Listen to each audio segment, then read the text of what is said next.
Good morning. It's 11 o'clock and this is Observer Radio News. I'm Leticia Rodriguez. It's 12 degrees and sunny outside our East York studios. In the news today, the Royal York Hotel has fired 22 employees after a private investigator reveals illegal activities. According to the Toronto Star, the hotel hired an investigation firm to monitor the employees while they were working. The fired staff allegedly sold and used drugs at the hotel. The investigation is said to have found 22 employees stole wine and amenities from guest rooms and then divided the loot up among themselves. Hotel spokesperson Melanie Cody's did not say what launched the investigation, but told the Star they have an anonymous tip line for hotel staff, and that's how some investigations start. So far, no charges have been laid, and the Royal York Hotel is still set to house world leaders for the G20 summit in June. According to the Toronto Star, more of the city's residents are taking the organs to the grave than anywhere else in the province. Star reporters found that less than 10% of Torontonians registered to donate their organs, making us last on the list. North Bay has 43% of its residents register, and Sudbury has 34%. Experts told the Star that there are many possible reasons for this, including cultural differences and age. If you're wondering where your recycling goes, you're not alone. Several municipalities in the GTA are wondering the same thing now that 3 major recyclers have shut down for good. 2 Brampton plants are no longer taking blue box goods. Unico closed last week, and last month Canada's first and only recycler of polystyrene foam shut its doors as well.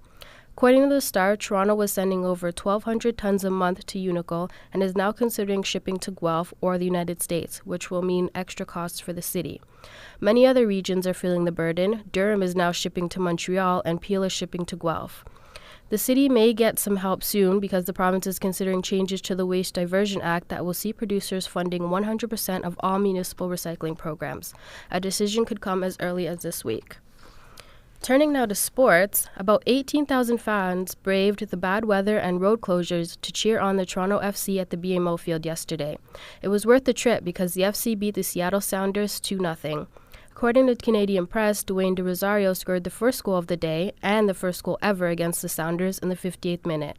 During the first half of the game, the referee angered both teams when he handed out yellow cards, 2 to the FC and 1 to the Sounders. But that didn't discourage De Rosario, who later assisted O'Brien White with the team's second goal in the 76th minute. The FC play against the Montreal Impact at the BMO field on Wednesday. The Jays lost 6-0 to the Tampa Bay Rays yesterday. According to the Star, Cito Gaston believes Roy Halladay's absence will increase his pitcher's workload. Brandon Murrow pitched for 6 innings, walking 8 batters before he called it a day. But the game wasn't a complete loss. Jays catcher Jose Molina is now the first since 2002 to have nabbed 4 base runners before they stole any bases. The Jays play against the Boston Red Sox tonight at the Rogers Center. A $25,000 donation from an Olympic sponsor has been given to the Native Child and Family Services of Toronto. The Royal Bank presented the check at a ceremony at Eastview Junior Public School in Scarborough. RBC is the sponsor of the 2010 Vancouver Olympics. However, some Aboriginal groups and activists argue the Winter Games are being held on stolen First Nations land. Native protesters interrupted the torch several times as it made its way across Canada. Former National Chief of the Assembly of First Nations, Phil Fontaine, is now an advisor with RBC. He says the Olympics is an opportunity for First Nations communities to show how the important role they've played in Canada's history. Sporting event, it's a world sporting event. It's really a celebration of Indigenous cultures. And I see this as an opportunity to speak to the world about who we are here in our homeland. Fontaine was also an Olympic torchbearer. And in entertainment, after more than 20 years of entertainment, The Simpsons have made their way into education. The Public Legal Education Association of Saskatchewan uses the misadventures of Homer and Bart to show students how the legal system is abused.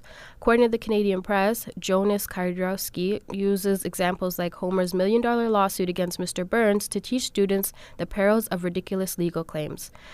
The show apparently provides both great teaching points for philosophy and law.